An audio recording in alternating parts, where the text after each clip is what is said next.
Hello everybody and welcome back to Adam RPG, where we just paid way too much money to get into this bloody city. And we're also apparently hungry. So we should do something about that. Let's go and eat. And we shall eat one corned meat. And some raw meat as well, because we were still super hungry. And now we're fine. We're not actually poisoned. Okay, cool. So we are inside, and now there's a shit ton of people to talk to. Hot diggity damn. A short mustached militiaman, excuse whistles an old tune as he spins his baton round and round. Upon seeing you, he stops his little song and lifts up a brow.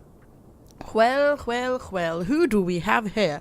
Someone I don't recognize. Fine with me, walk around, get to know the city, but if you step out of bounds,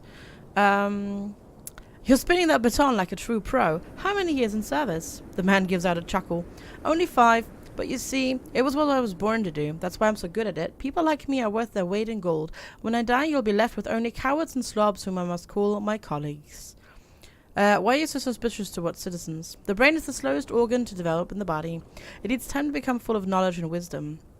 And time is the crucial commodity here in the wastes. Not everybody has it. Take those punks and other junkies we had back in the USSR. We gave them chase, we shaved their long decadent hair, we took their drugs away. And still they pestered us. Nowadays it's even worse. What's new in town? I don't really care. The only thing close to gossip that I know comes from my brother's latest letter. He lives in Turograd, you see. Recently, that popular singer, Viktor Gadov, got killed by sticking his hand into a working crop harvester engine. Ow! And now the pesky teens are ruining my brother's cities with war writings. Music collective film is the best they write, or Gadov not dead. Graffiti of such nature doesn't only ruin the city streets, it tells horrible lies. How can he be not dead after sticking his arm into an engine? That's no joke. Viktor Gadov? Dead? Dios mío. I hope my helper Kostya will never hear about that. Else it's hard. It will break. Better to die of heart failure than to become a graffiti artist. Ah. I want to tell on the gatekeeper he extorts money from people. That guy? Oh yes, he's one bad apple. Ruins the reputation of the militia. That's why I always say, when I'm gone, the citizens will be left with only pricks like this. So you agree that he's a bad guy? Well, you're not going to do anything about it. Yep, I doubt any other Michelin member can bring it to justice, so let's just change the topic. Wow, you suck. I hate you. I don't like you. A plump, fair-haired woman in her 40s scrutinizes you for a while before finally greeting you with a friendly smile. Hello! I can see by your face you're dying to chat. So do I. Ever since my dear hubby got this nervous tick, he's not good company. Keeps shutting out utter nonsense. Oh, would you look at me? I'm already unburdening my soul. We should have introduced ourselves first. What's going on with your husband? I don't know what to say. Once while he was on a business trip, a red guard gang surrounded him. They started egging him on to murder filthy mutants or something along these lines. He'd always been anxious, so scared he was. He got a nervous tick and now he shouts out Soviet slogans all the time. Who would have thought it was even possible? And where can I find your husband? He's nearby, walking across the city. Gotcha. How's he doing? Your husband? Yes, you have must have slipped my mind. I want to ask you a couple of questions. Who are you? My name is Gata. My father gave it to me. He's a Slovak. My mom is from Siberia. But this isn't that exciting. As to what I do, nothing interesting. Mostly bus between home and the market. That's my itinerary. How do you earn your living in the city? I provide everything necessary for my husband to earn money for the two of us. See? Never underestimate the role of a housewife. I see. Any rumors? There was a girl passing through the city. She carried a backpack of wooden hands and legs. My husband asked what she needed this cargo for. She replied, "What if I have my hand chopped off in a fight? This way I can easily attach a wooden one and continue fighting." I wanted to tell her it wasn't exactly working like that, but well, what's the point of arguing? God help her. She sounds smart. And now my cats are making a mess. Always the kitty cat. Oh my god, is this a library? Jeez, okay, is this a freaking library? Okay, hi, are you the librarian? Good day. Good day, sir.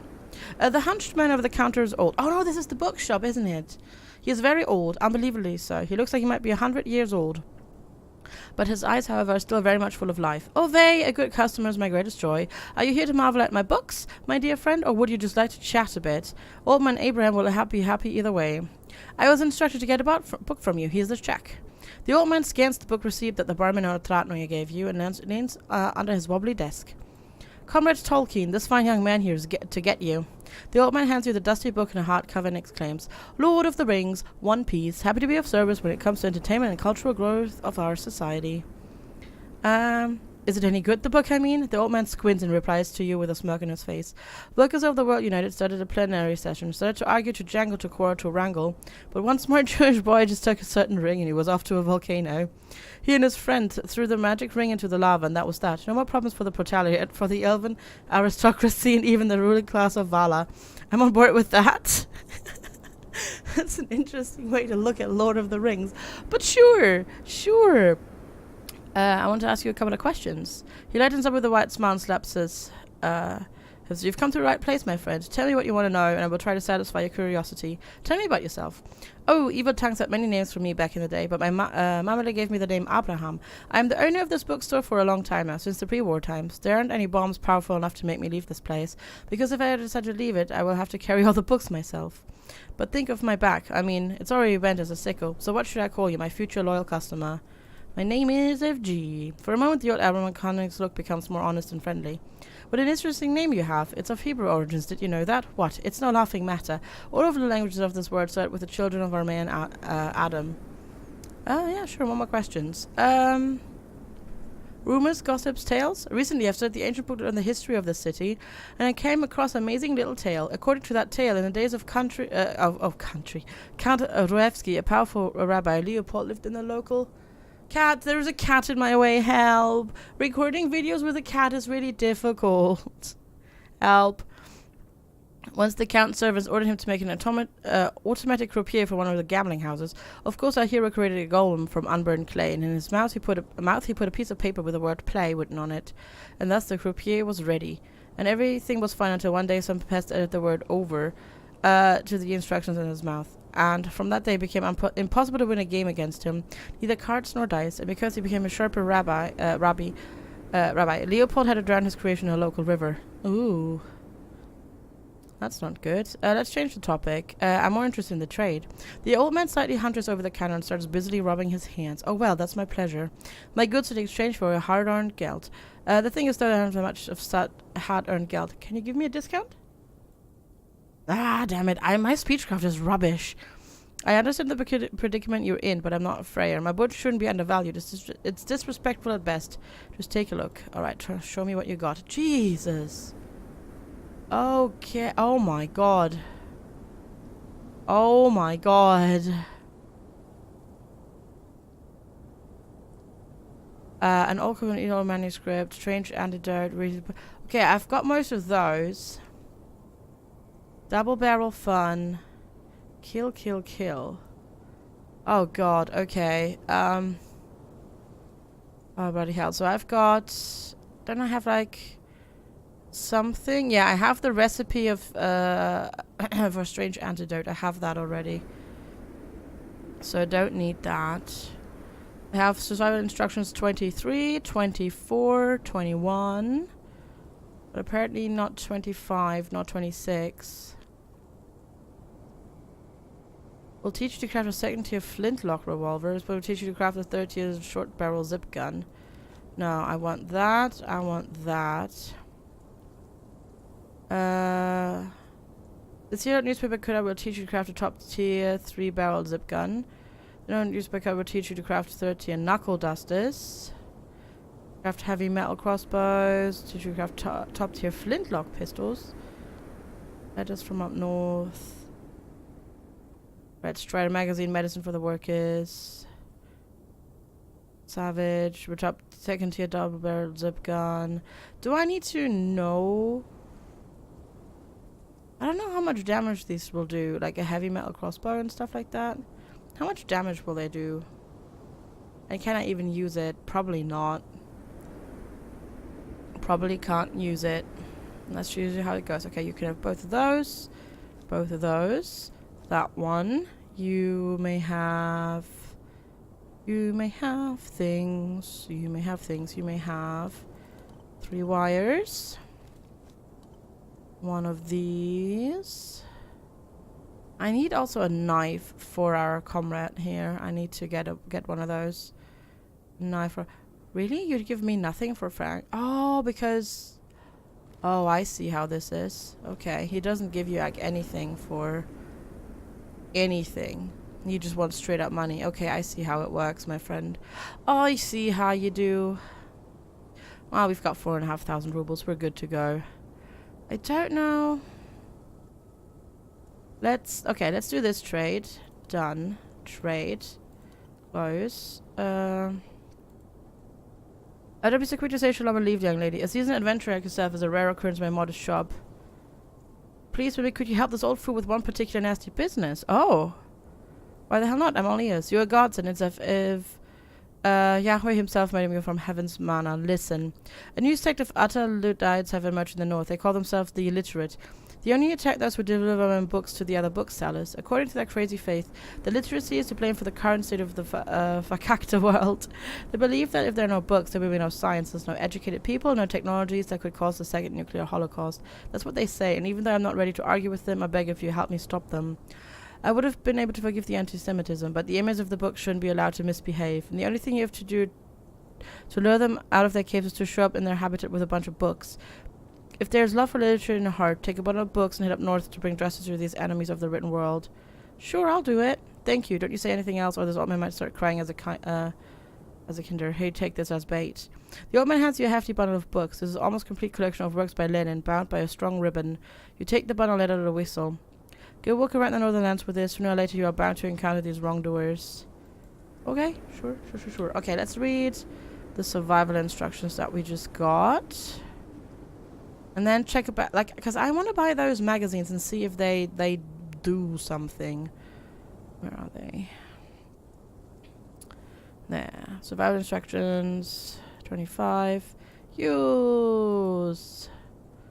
Custom double barrel. And then use. Survival instructions, Red October. Shoot to kill, print house. Topic, kill, kill, kill. Hello, dear reader. Sorry for a crazed ramblings of our former chief editor Polycarp that's gotten into our previous issue. He's no longer associated with us, unlike me, Calpe, your favorite custom gun manufacturer, who is now working full-time in our magazine. Here's his newest recipe. Hand make a long-range rifle. Okay. Custom rifle. Alright, barter. Okay, wait, we should save. Continue. Quick save. Okay, barter. I want to see what does this do. That's really expensive, dude. What do these do? These new books that we just got. What does it do? So this is the avant-garde. Use. Use? Oh, damn! 3 points in speechcraft? Okay. Oh, that's what these books do. Oh, damn. Okay. Okay, that's a lot of money, though. But you know what? I'm gonna do it. So I can totally sell, like, these things back to him, right? But he's not gonna give me any money for them, so probably not. That's probably not a good idea to do that. If you think about it, probably better to sell them to somebody else.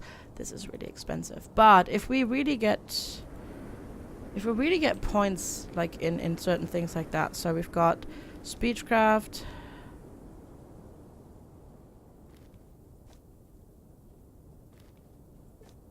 Speechcraft 2 points. Survival 4 points. And first aid 3 points.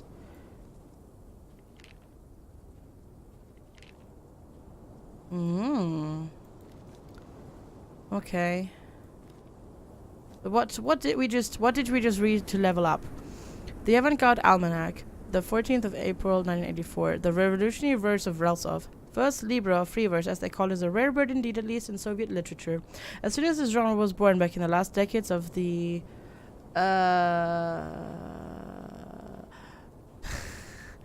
that's 20th. 20th? This is a weird way of doing, because it's like 10, 1, 10. That's a weird way of writing century. Oh, no, wait, it's 10 and then 9, sorry. Yeah, that would go. 19th century, sorry. I was like super, like, it was like, well, but the 10, but no, this is 9, there we go. 19th century. Wow. It's early mornings. I'm allowed to be derping. It was labeled harshly by Marxist critics as being degenerate. Even in modern times, and even in the most intellectual company of people, the word free versa libre draws associations with decadent, weak-minded, pale-faced degenerates that called themselves poets of the so-called Silver Age of Russian literature.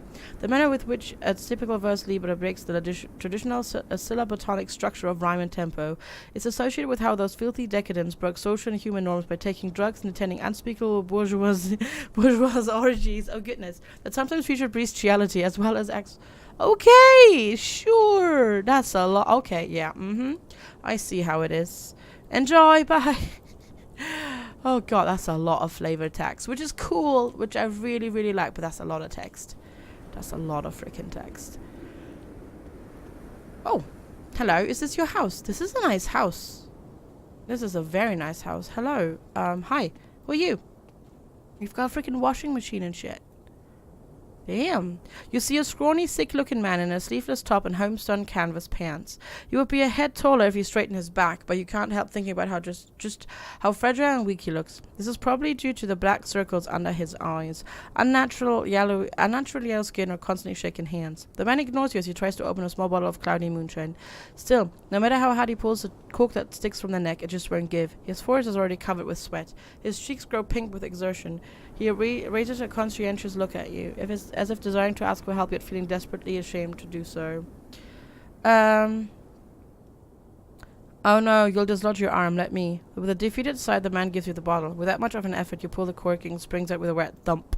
Thank you, I'm glad to see there are still people in these lands who can help the weak. With people like you, the city has a chance for survival. Survival from what? The man grins. For a second, the look in his bloodshot yellowish eyes seemed absolutely insane and wild. What? You're interested? You risk becoming the first person who's ever listened to the whole story. Why's that? Is it a long story? The guards kicked me out and didn't let me finish. Mercenaries promised to knock the hell out of me.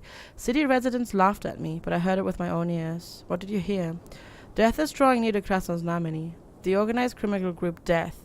Nothing will stop it. Don't doubt my words, girl, for the one who created it. Wait, what? Long ago, when his body was still loyal to me, in the faraway land several months of walking away from here, I was known as Roma Death, a merciless, heartless gangster and murderer, a product of my time and my surroundings. Surroundings? The area where I grew up went completely wild after the war. Here you have politicians, guards, laws, and rights. There was only one law: kill before you're killed, and one right, the right of the strongest. Sounds terrible. I knew no mercy as I spared no one. Old people, women, children. I took all I wanted and set fire to the rest. Strange it might sound, though, I wasn't totally mental. What's more, I tried to justify my doings with a philosophy. I deduced that only the strongest had a chance to survive in this dying world. The only purpose of the weak is to provide the strong with everything they need, and then become dirt under their boots. I put strength higher than social and personal morals, higher than law. I forfeited them all for one single idea. Everything I desire will become mine. Poor man's Nietzscheanism. Oh my god, that's putting a German word and an English word together like that is really weird. Nietzscheanism. That's how we're gonna call it. What happened next? The old man nods gloomily. As time passed, people started following me, attracted by my views, inebriated by the cruelty I could teach them. Homeless guys, often very young, famished among the ruins. Those I spared out of vanity, unlike the rest who were unlucky to meet me. Today we are known as the organized crime group Death. I lost interest in my own ideas when I saw them through a stranger's eyes.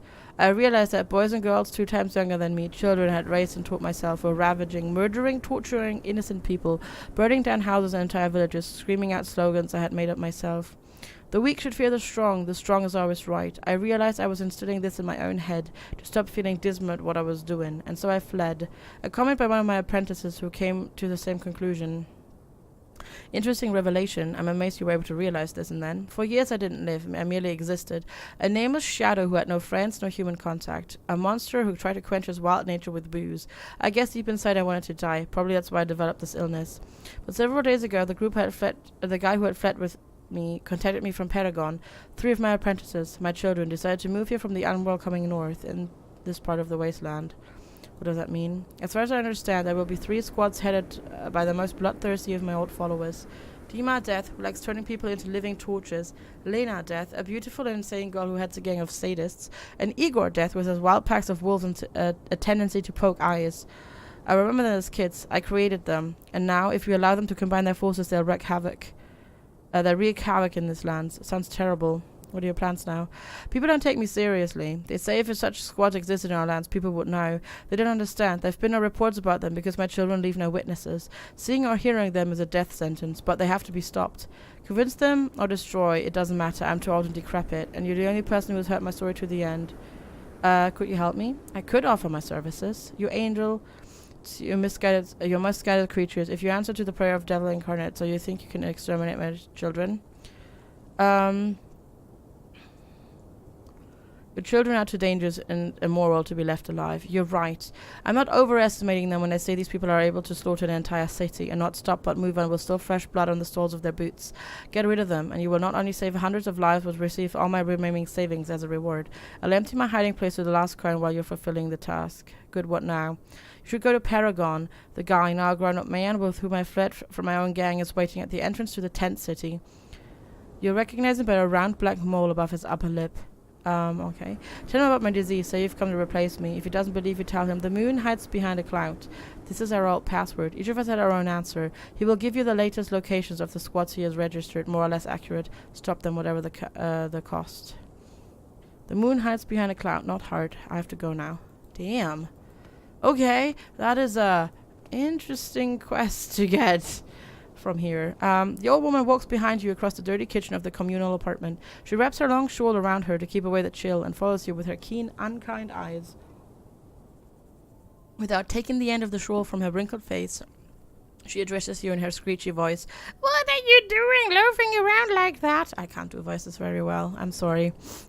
This also very much disturbed my cats. Probably shouldn't doing it. Looking for something?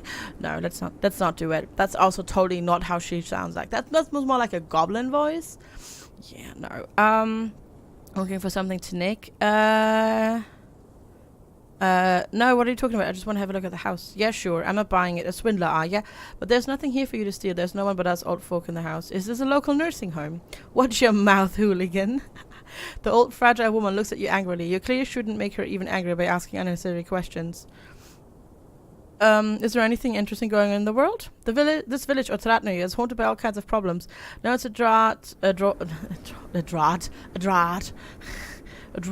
Next time gangsters take all their money, then Adam man pass through their village.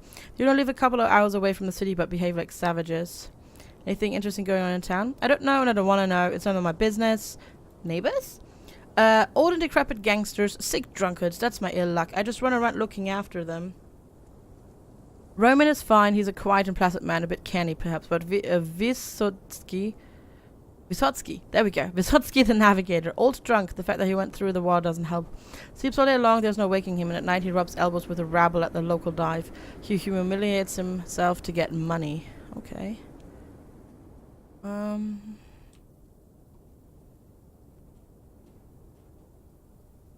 So he sleeps all... Oh, there he is. Yeah, I see him. Okay, he's asleep then. It's a pretty freaking nice apartment, though. I mean, considering it's like post-freaking apocalyptic. It's clean. That's always something that really bothered me about the Fallout universe. That everything is so mother flippin' dirty. It's ridiculous. Like, people wouldn't live like that. Like, even in a post-apocalypse, you would try to keep stuff clean, wouldn't you? Reasonably. But in Fallout, everything always looks so terrible. So this makes so much more sense. That stuff is actually... I mean, yes, it's falling apart and shit and crumbly, but it's clean. Relatively. Except that stove, clearly. But, you know, the rest, there's like no rubble around anymore and stuff like that. They've cleared that. Okay, you there. Hi. Opposing you, a mustache maneuver stops swinging around his weapon, turns to your brow raised. What, you little bandit? Already committed some crimes, huh? I've done nothing wrong. Oh, it's you again. But we've talked to you before. Oh, hello. You see a surprisingly decent man in simple but neat and clean clothes. He strolls around, whistling under his breath. As he sees you, he stretches out his hand with a friendly smile. Sergei Maslov, a veteran. What can I do for you? You say veteran as if it's a job. So what? It is in a way. I've been through much more than lesser men. This experience is still precious, even under the current circumstances. That's why I'm often invited to talk at an event or gathering. I just wanted to have a chat.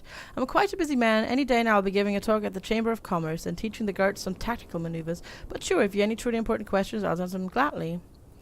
How's life? Well, since I taught the local government respect and sense of duty to the veterans, the country's heroes, my life's got tolerable. My former comrade in arms now try to take my name, but they conveniently forget it was I who pressed the government to issue pensions for the members of the last war. You're so shrewd. Where do you get money? My main source of income is the pension. It's hard to believe, knowing who I am, but I had to knock on all the doors in my governmental bunker to get it. The Chamber of Commerce had no respect for my great deeds, nor for a great country I represent, but I taught them some respect. So now I have enough for a modest living. Well, for everything I need, really. Sweet. What would you say about the political situation?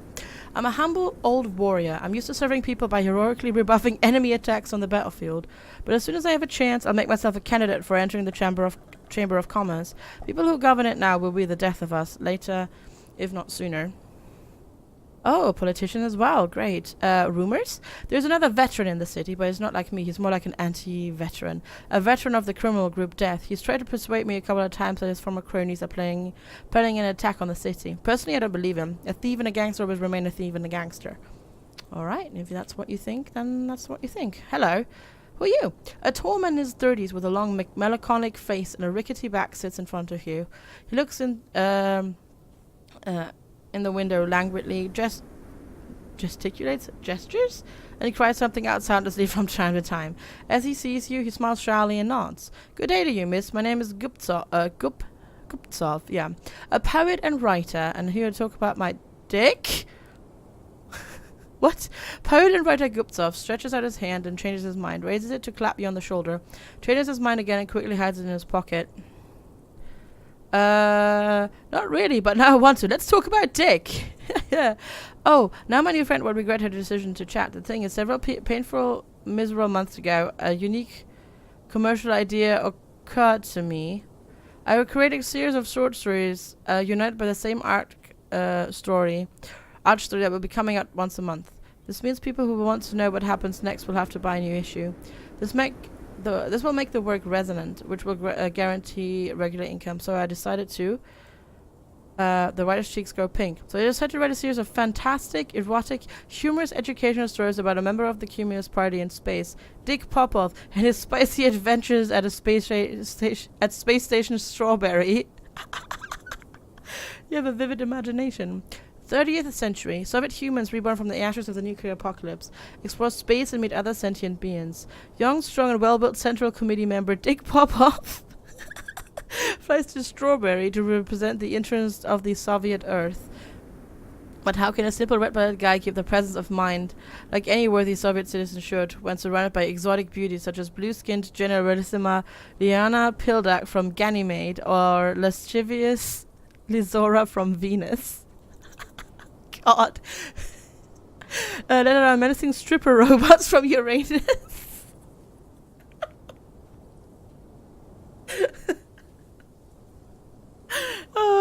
That appear once in a cycle to seduce men of all civilized races. Okay. Guptsov smoothes out his neat beard dreamily in sighs. And the strangest thing is, as soon as this idea occurred to me, the editor-in-chief of Shoot to Kill Print House came to town for some business. This publishing house prints hundreds of materials from survival manuals to fiction.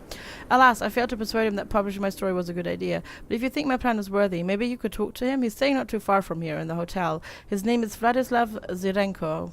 And how exactly did you try to persuade him? Well, he was having lunch there in the courtyard. I ran up to him and said... Writer Guptsov clears his throat and for the umpteenth time goes red. Comrade Zirenko, oink minute of your time. I'm going to make you a pick offer that bores great significance. Just let me persuade you. Yeah, something along these lines. Anyways, I didn't work. What's with all the pig metaphors? Well, someone told me I should include my speech something original to stand out. There's a rumor someone keeps a pig in the Chamber of Commerce's bunker, so I thought it would be a good reference. Yeah, now I do think I miscalculated a little bit. Yeah, just a little bit. Just trying to sort it out for you, though. But yeah, that's a bit weird. That's a bit weird. Yeah.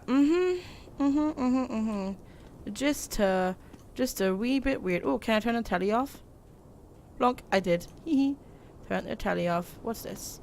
What's this? Oh, I took the alarm clock. Sorry, didn't mean to steal your clock there. Or did I? Well, condoms. Okay, I mean, yeah, at least you're being safe, you know. So that's good. Waste paper. Totally not taking all your stuff, 'cause I would never do that. Of course not. And some gunpowder. Thank you. Is there anything else highlighted anywhere? Except the TVs. I can't go upstairs. Okay, that's that. well, I mean, I can't say that we're not meeting interesting people. 'Cause we definitely are meeting interesting people. Buy some bottles. Hi. This young man notices you from afar and waves to you energetically until you come closer. When you do, he unceremoniously slaps your shoulder and says in a confident voice, hello to my future business partner. Well, shall we talk about our strategy? Business what? The man steps forward and chuckles. Yes, right. It would go much better if you first heard my proposal. I'll start with an introduction. My name is Oleg, but my friends call me simply Oleg. Currently, I'm the sole entrepreneur in the bottle business. Awesome stuff, right? What's the bottle business? It's easy. Look, for example, you have a bottle. How would you like to use it? I could fill it up with water. Yeah, or how I call it, use it like it was meant to be used. But the bottle is a wondrous object that has many various uses. The mere existence of this artifact is mind-boggling, so why don't you try and make some good money with it?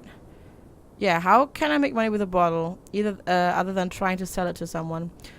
That is just the surface level, my friend. Yes, you can sell the bottle. A bottle will always find a customer willing to pay, but any businessman knows that selling stuff isn't how making money actually works. The bottle needs to work for you, see? Not by going to work or building roads or houses, but metaphorically speaking. The work that the bottle must do is this, inspiring the actions of those who have bottles, you see. The bottles want to move to take action. They don't want to stay in one place. You must not let your bottles sit in place. They must work. You should not collect bottles if you're not planning to multiply them or use them to do something. Here's what I'm saying. Think about it. If you have the bottle, this spade trays multi-tool. It asks you to use it to get some money with it. If you combine all the uses there are for any bottle, you'll get a sum of 10,000 rubles in total. And that's just ballpark numbers. A bottle might make you millions. Let's just leave this place. Bottles are great, but this is nonsense. Hold up. Don't go. I know that's a lot of information to handle, but believe me, one day it might just save your life. Maybe I should sell you some of my bottles? I do have a few. A fine bargain indeed. No, really. But you see, unlike you, I'm not an investor. My job is to make my clients rich. I get my pay from this. Listen, quit letting your money line your filthy pockets. You need to invest, and bottles are the best kind of investment. The glass ones symbolize fragility, grace and nobility. The plastic ones, practicality, sturdiness, durability. In your opinion, what's the price for a dream? I think dreams have no price. This is why I'm willing to give you a 1,000% discount on your purchase. Only 100 rubles for a bottle and you become an investor. Not a buyer, a true investor. Many people in the West have this old habit of saving money in a stash somewhere. But will such savings make anyone rich? No, but careful investment sure will. But I can simply find some free bottles in the junk pile. Technically, yes. Practically, nearly impossible. But this way of working will never, I repeat, never will bring you any money at all. You can hold on to your 100 measly rubles now, but remember, it's not even a bigger price for financial freedom. I have a better proposal. How about I sell you my bottles for, I don't know, 50? Nope. I see you're a great businessman, but let's put it to the test. Example, I have a rare Duchess soda bottle. The bottle is sold by a rich Tudor trader prepared to offer $100 million rubles for it. Sorry. You want to sell it to him, but you hid it in a box. What do you do? But I hid it in a box. I would take it from you, but you'll find it in time. What if I call the militia? See what I mean? You can hold on to your 100 measly rubles now, but that will make you risk losing millions in the future. Nothing personal. It's just business. Yeah, I'm gonna go. You're weird. Bye. Bye. You're really, really freaking weird. So we're just leaving. And with that, we are done for today. Thank you so much for watching. I will see you next time, everybody. Have a good one. Bye-bye.